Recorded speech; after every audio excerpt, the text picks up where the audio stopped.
2, 1. Now let me hear you say, now tell them I'm unashamed. I'm unashamed. I'm unashamed. I'm unashamed.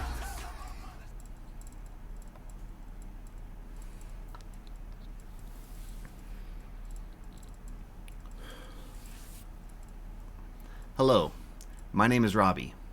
On here, I'm Templar Knight. Every person who believes in God but does not attend a church has a story why.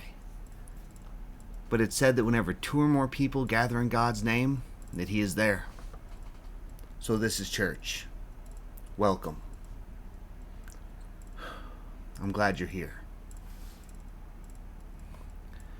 Romans 1 verse 16. For I am unashamed of the gospel, because it is the power of God that brings salvation to everyone who believes. Tonight we are continuing our series, Unashamed. Lessons I've written inspired by music from the 116 Click. And this week,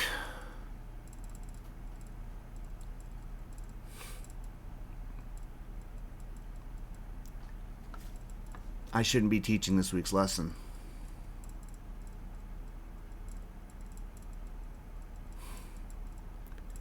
I didn't have a good week. Everywhere I went, Satan was on my tail, and sin was constantly hounding me. And I struggled. This week, I was weak.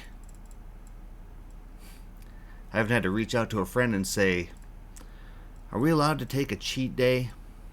Can I just take a step back and just not fight?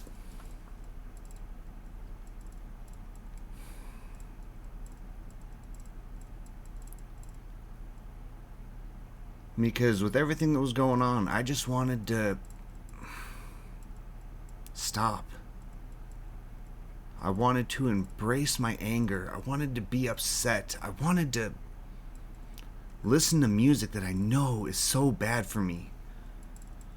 I wanted to say things and I wanted the week off from being the good guy.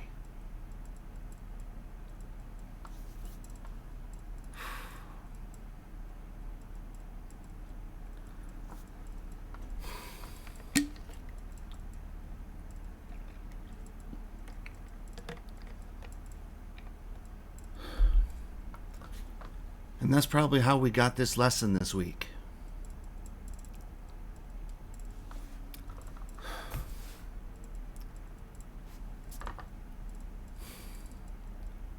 Because this week, we need to talk about who we are after the music stops. After the show is over. After church is out. Who are we really when no one is watching?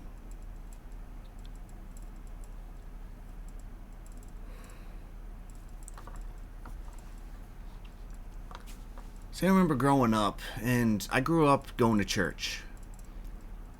And I remember when I was old enough to dress myself, my mom always used to tell me, make sure you put on your Sunday best. And I had the clothes that were just for wearing to church. I had my play clothes, my school clothes, and my church clothes. Because you couldn't wear school clothes to church. They weren't good enough. You had to wear your Sunday best. The fancy clothes, the ones without the faded knees. The nice suit jacket. You had to look clean to go to church. And so I would put on my costume, and I would go to church. And I would sit in the pews and do everything, all the good stuff the good little boy was supposed to do. And then I remember after church was over, I had a good friend, his name was Luke. he sang in the choir with me, and we always wanted to hang out. And I always wanted to go to Luke's house. But I couldn't. Because Luke had a small creek in his backyard. So on Sundays after church, I couldn't go because I was wearing my church clothes. My parents knew if they let me go there, I was going to ruin my church clothes. So sometimes I'd be smart and I'd bring a change of clothes along, which just got me in trouble because then my parents knew I was planning this ahead of time and it was not a spontaneous thing. But I always remembered having to come home from church, take off the nice fancy garb, pack it away, and then go back to being normal me. I mean, to be fair, I still do it now. I have 4 variations of the same purple shirt and 2 of a slightly darker purple shirt because this has become the church uniform. This is the outfit I put on when I need to be Templar Knight, when I need to come here and preach God's love to people, tell them how much He cares for you. I have my outfit. I have my Sunday best. I always try and wear the black shirt underneath it.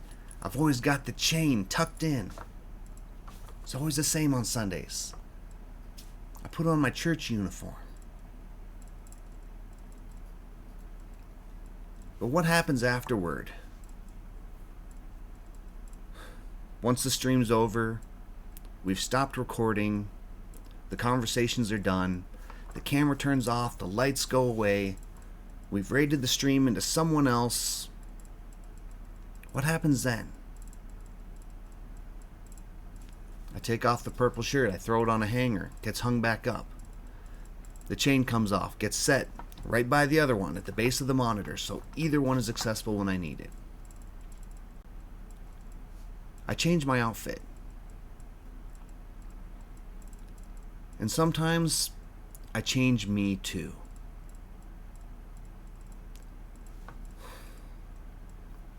Because there's a few different hats that I put on.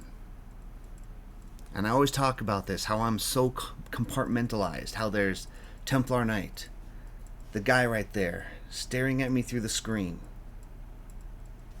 There's Home Robbie, the guy who I am when the cameras are off. Some of you know him. A lot of you consider him friends. We've gotten to know each other. And you know me, and you know my strengths, my weaknesses. You know what makes me happy, you know what I struggle with. You know me on a personal level, outside the guy in the purple shirt. And then there's Work Robbie, who's getting better. But he slips. Like this week.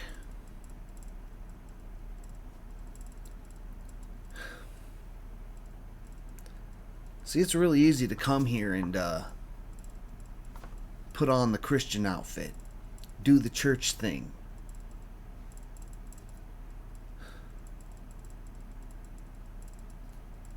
But that makes me feel like I am running so dangerously close to that one word that plagues so many church communities. Hypocrite. See, most people who don't like going to church, they'll say it's because of all the hypocrites.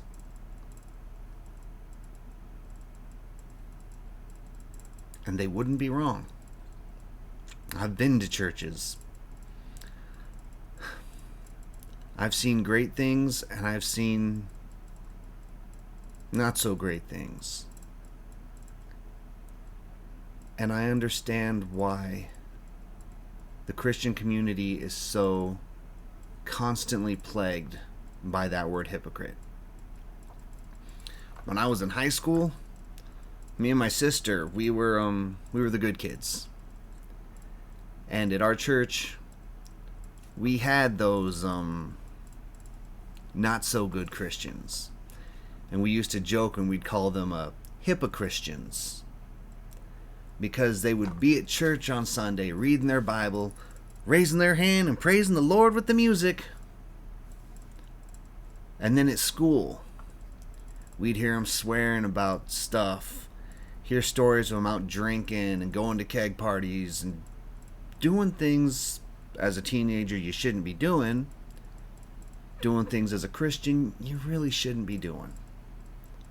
And so we kind of, my sister and I united under that, just the whole, no, we're making the right decisions. And we got so frustrated by it, these hypocristians giving us such a bad name, tarnishing our image, because when they were at church with us, they were just putting on a costume and pretending to be something they weren't.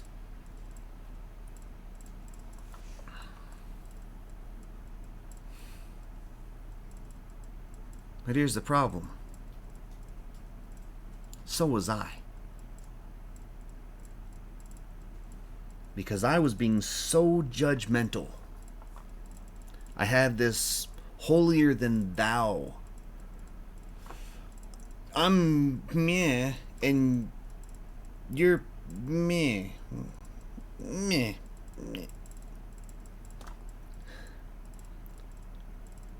I thought I was so much better because I did not struggle with the same sins that they did. I'm a hypocrite.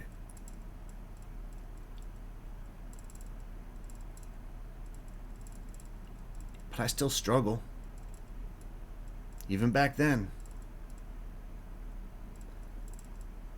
And it was so blindly stupid of me to think that I was any better than they were.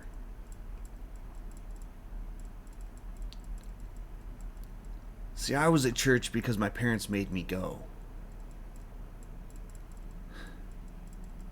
They were at church because they needed God in their lives.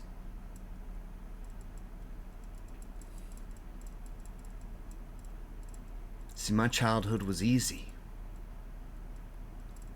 I came from a good home. I was never hungry. I was never worried about food not being on the table. I never had to worry about the bills not being paid. I had clothes on my back. I had both my parents there, and in their own way, they loved me. So the struggles that I had to deal with, it's not even fair to try and compare. And here I was at church, judging all the people who had more struggles than I did. Acting like I'm more important, like God must love me better.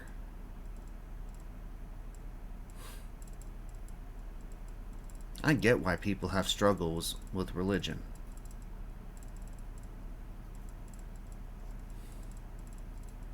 But the worst part of it, when I wasn't at church, when I took off my church clothes, I was struggling just as much as they were. But I had to put on the show. I had to keep up appearances. I had to make it seem like I had everything together.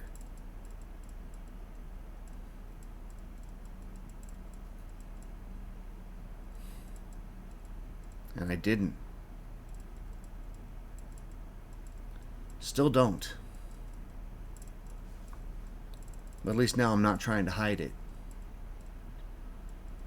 I can accept that I am a flawed, broken and damaged man, constantly struggling just to get through.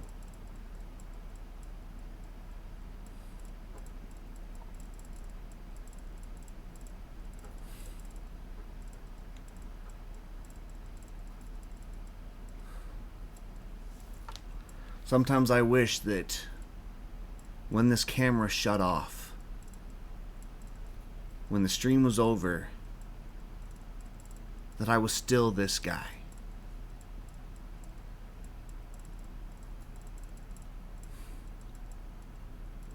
Because as I look at him, he knows. He can deal with his problems, he's aware of them, and he's strong enough to get through.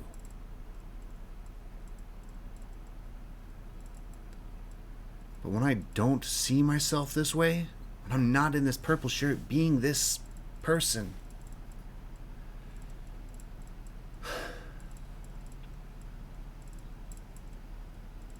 sometimes it gets hard. And this week was a very stern reminder. This week I failed.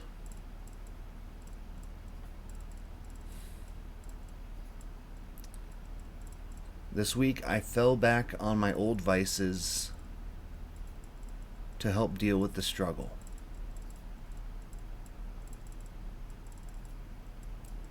I embraced my anger. I got upset with people that I didn't need to get upset with.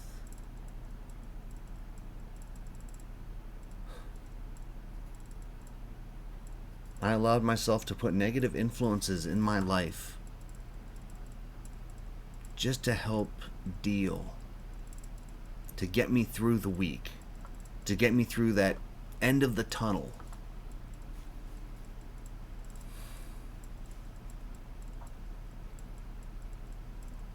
This week I was not the guy I should have been.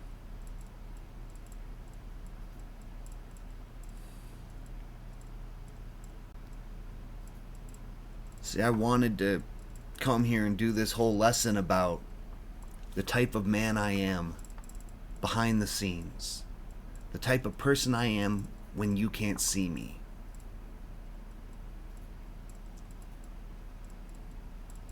I wanted to be inspirational with the we can all do this, we can be someone we're proud of. And the one week I'm supposed to teach about it is the one week I'm not proud of who I was.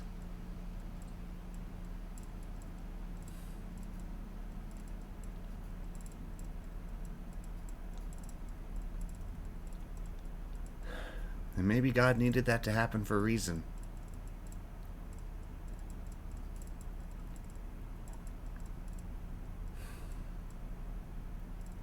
Maybe God needed me to realize that when things got bad for me, I was weak, and instead of relying on Him, I lashed out. And I fell back on music that stirs my anger and stirs my rage.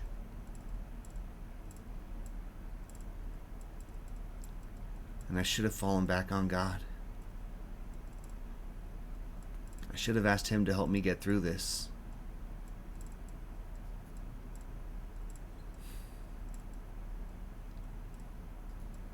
It finally took me reaching out to a friend.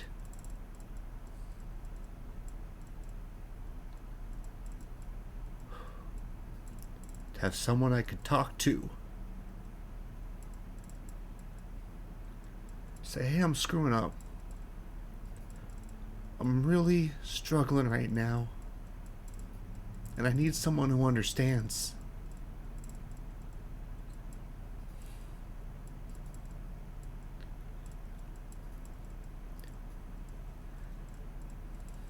And my friend got me back on track. He was there for me. He listened to my stupid, insignificant problems.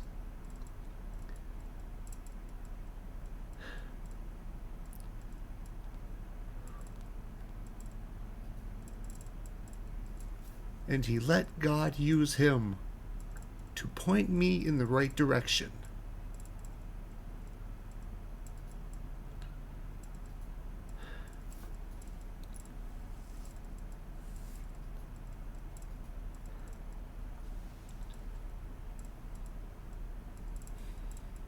Because weeks ago I asked. We did a whole lesson about it. If I'm in trouble and I need help, who's got my back? And I've got people.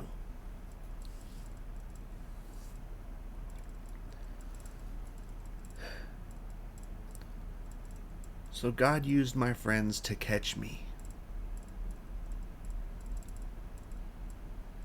and put me back on track.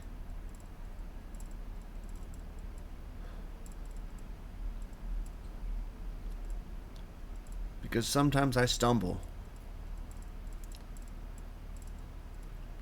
Sometimes I fail and I let myself down. I let other people down, and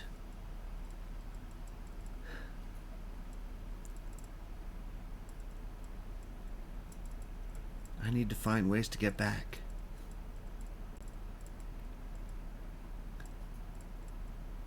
Because despite how hard I try to be, I am not a perfect Christian. I am just another broken person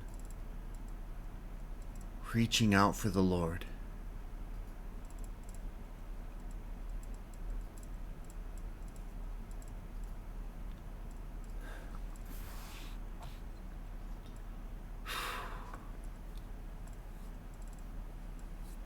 I had notes for this week's lesson.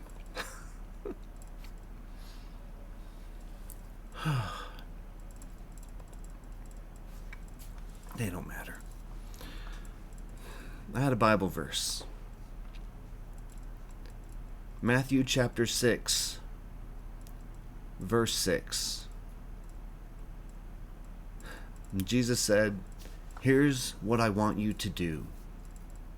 Find a quiet, secluded place so you won't be tempted to role play before God.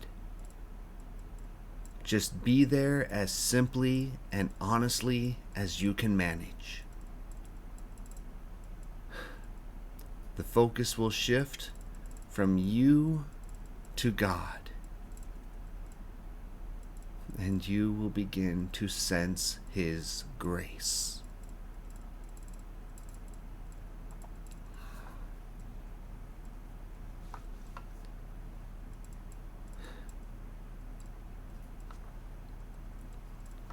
Sometimes this is stressful. Doing this, coming here and talking.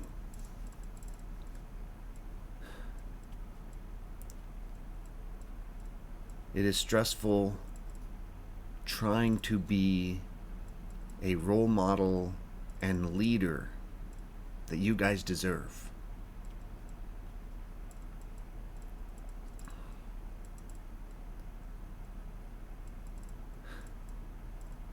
I wish I were better. I wish I could words gooder. And I wish I had it all together. But I don't.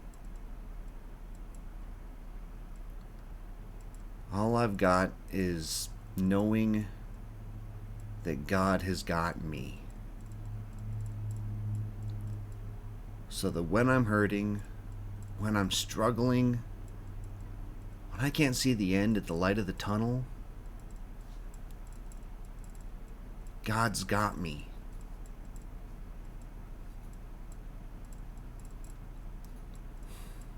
He'll find a way for me. He will make me a path to get out of this mess I'm in.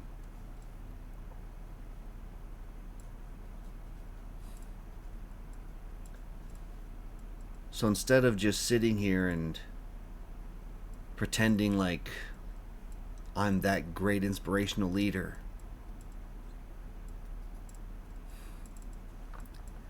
this is me.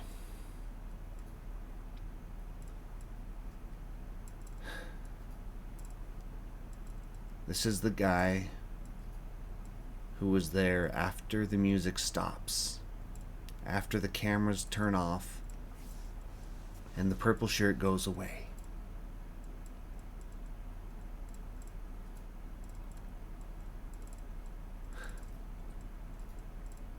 And I'm trying.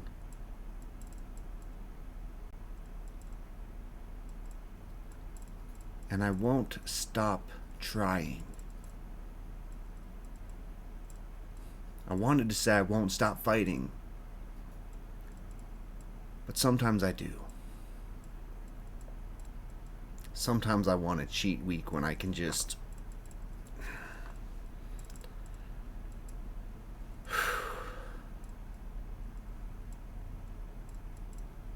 But I won't stop trying to be better than I am.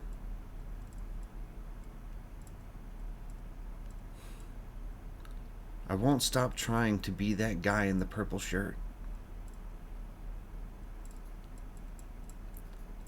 Because he inspires me.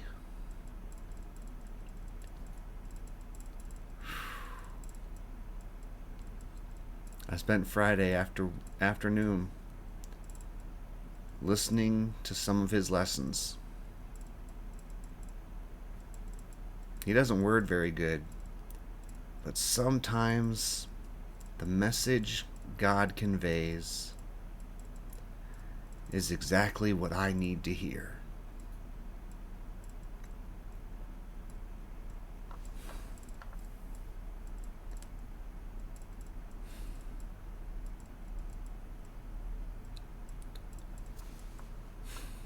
So when church is done, when Bible study's over, when you go back to your regular life, who are you?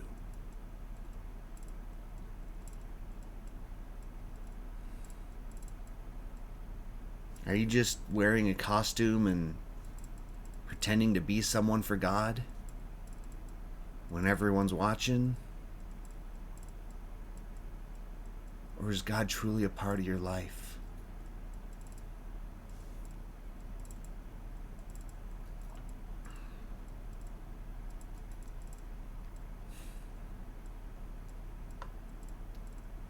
When no one else is around and only God can see you, who are you?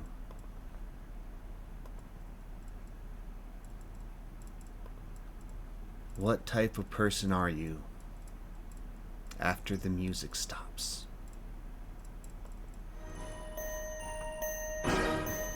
Three, two, one. Now let me hear you say.